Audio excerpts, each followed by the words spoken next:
Bonsoir, monsieur le directeur du cabinet du gouvernement de la ville de Kankan. Je salue également le doyenat, le président de la délégation spéciale de Kankan, mesdames, messieurs, la population de Kankan, et puis les médias. Je voulais simplement dire à l'ensemble des médias que je suis très réconforté par cette mobilisation. Je ne m'attendais pas à cette forte mobilisation ici, mais je ne suis pas aussi surpris. Qui connaît Kankan, qui connaît Nabaya, qui connaît l'hospitalité légendaire de Kankan ne sera pas surpris. Nous sommes en tournée sur instruction du président de la République, le général de corps d'armée Mamadi Doumbouya et du Premier ministre, qui nous ont demandé d'être sur le terrain, de recenser les problèmes des médias, d'identifier les vrais problèmes qui se posent. Parce que vous savez que depuis un certain temps, la population ne regarde pas sa télé sans payer. La population n'écoute pas sa radio sans vraiment passer par d'autres techniques. Et dit que c'est inconcevable. C'est inacceptable. C'est inadmissible. On ne peut pas accepter. On ne peut pas accepter que la population continue à payer, passer par les distributeurs pour regarder sa télé. C'est inacceptable.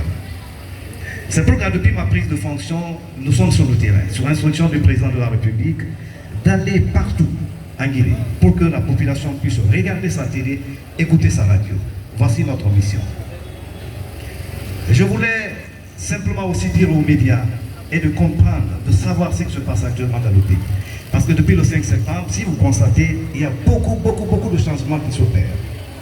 C'est grâce à cet homme, ce visionnaire, cet homme, le fils de ce pays, le fils de Kankan, le général Mamadi Doumbouya. Il faut le reconnaître. On ne doit pas avoir ce complexe. Moi, vous me connaissez très bien, vous les médias, vous avez vu mon évolution. Je ne suis pas démagogue, je ne suis pas dans la démagogie. Je vérifie, parce que je suis un journaliste, j'observe et puis je réagis.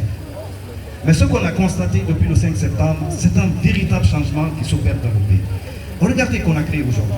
Vous qui fréquentez, si vous fréquentez Conakry, vous regardez ce qui se passe, les infrastructures routières qui sont là. Il y avait à l'époque des bâtiments, c'est-à-dire vous pouvez construire un bâtiment, mais sans y accéder. C'est-à-dire votre véhicule, vous avez une belle voiture, mais vous ne pouvez pas aller chez vous. Pourquoi? Parce qu'il n'y a pas de route. Mais vérifiez actuellement ce qui se passe à Conakry. On devrait être fier de cet homme. On devrait être content de cet homme. On doit vraiment louer les mérites de cet homme. Moi, je ne suis pas démagogue, mais c'est une vérité et il faut que les médias acceptent dans ce pays. Quand on te dit journaliste, c'est vraiment traiter les faits. Quand c'est bien, tu le dis que c'est bien. Quand c'est pas bon, tu peux dire c'est bon. Tu es libre. Tu es libre de critiquer. On ne peut pas empêcher un journaliste de critiquer, d'observer. C'est aussi notre mission, d'observer et puis d'apprécier. Donc je tiens vraiment à remercier la population de Kankan. J'ai suivi un peu, on a suivi la Mamaya qui est vraiment légendaire dans notre pays aujourd'hui parce que ça fait notre fierté, ça fait la fierté de Kankan, mais la fierté de tout le pays. J'ai vu également d'autres artistes qui ont exercé quelques pas de danse. Mais vous savez, il y a du Tomba et tout le monde. Mais vous savez comment rendre accessible la télé et la radio? Il faut réhabiliter les sites de diffusion. Il faut installer des émetteurs.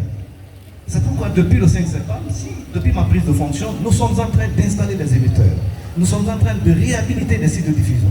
J'ai constaté par exemple à Labi, je crois que vous avez vu les images, ou à Pita également, où depuis 10 ans, il ne peut pas regarder la télé, il ne peut pas écouter la radio nationale. J'ai dit que c'est inadmissible. Et aujourd'hui, nous avons réhabilité. À Kankan également, dès ma prise de fonction, on a réhabilité déjà non seulement le site de diffusion, la télé, la radio, je crois que ça émet ici parce que j'ai vérifié. Je crois que ce sont des actions qui doivent être encouragées. Et c'est pourquoi nous sommes là pour mériter, non seulement vérifier ce qui se passe, et puis également trouver la solution à tous les problèmes qui se posent, surtout aux médias. Et après ici, nous allons visiter quelques médias, parce que j'ai dit à ma prise de fonction que je ne suis pas le journaliste de la RTG, ni le journaliste de la radio rurale. Je disais au directeur, quand je viens à Kankan, je dois regarder ce qui se passe. Je dois apprécier, voir d'autres médias, échanger avec nos collègues, parce que ce sont nos confrères, et puis voir les vrais problèmes qui se posent, parce que nous sommes des collaborateurs, nous sommes des amis, on doit défendre notre corporation. Voilà donc quelques messages que j'avais à passer. Je remercie très infiniment Sorel Bolokada et toute son équipe, parce que je n'avais pas de message, comme je vous ai dit. Je ne suis pas venu avec un discours écrit. Également, nous allons visiter la radio rurale, parce que honnêtement, je suis très réconforté, très marqué par ce bâtiment imposant que j'ai trouvé ici. J'ai visité plusieurs radios depuis ma prise de fonction, mais c'est extraordinaire le bâtiment que j'ai trouvé ici. Moi, je crois que quelqu'un doit être fier de sa radio. C'est une vérité, moi je ne suis pas démagogue, c'est une vérité. J'ai vu le bâtiment, c'est un bâtiment imposant, digne. Sincèrement, c'est très digne. Parce que j'ai vu d'autres radios rurales que j'ai visitées, bon, souvent c'est des petits bâtiments et autres. Mais ici, c'est vraiment imposant. On sent que vraiment c'est une grande région. Donc je remercie très infiniment et l'ensemble des médias. Je crois qu'on aura le temps d'échanger. Je suis très fier de vous et merci beaucoup. Merci, merci, monsieur le